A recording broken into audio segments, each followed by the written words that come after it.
Anacena, kailangan ko ang asawa ko.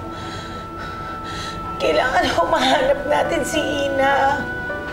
Marisa, wala na ang anak mo. Hindi makakaligtas yun sa ilog.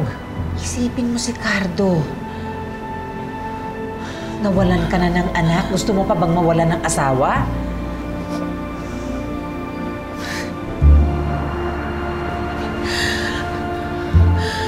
Cardo,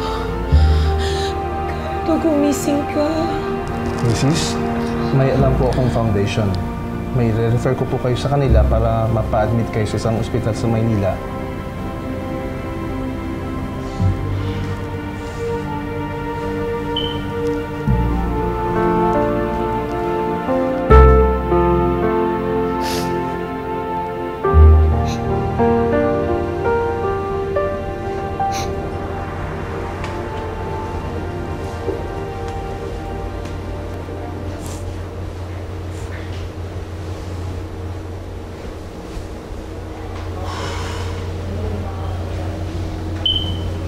Ano bang nangyari, Lucille? Totoo bang sinabi ni Lyndon kanina? Lola, kasi gusto ko lang mawala si Ina. Galit kasi ako sa kanya. Pero hindi ko naman gusto madamay si Itay. Wala kang kasalanan, Lucille.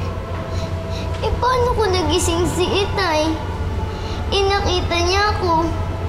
Sigurado magagalit siya sa akin.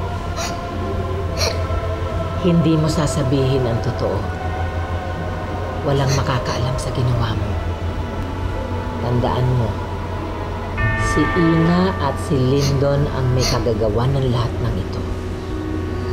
Sila ang may kasalanan, yun ang sasabihin.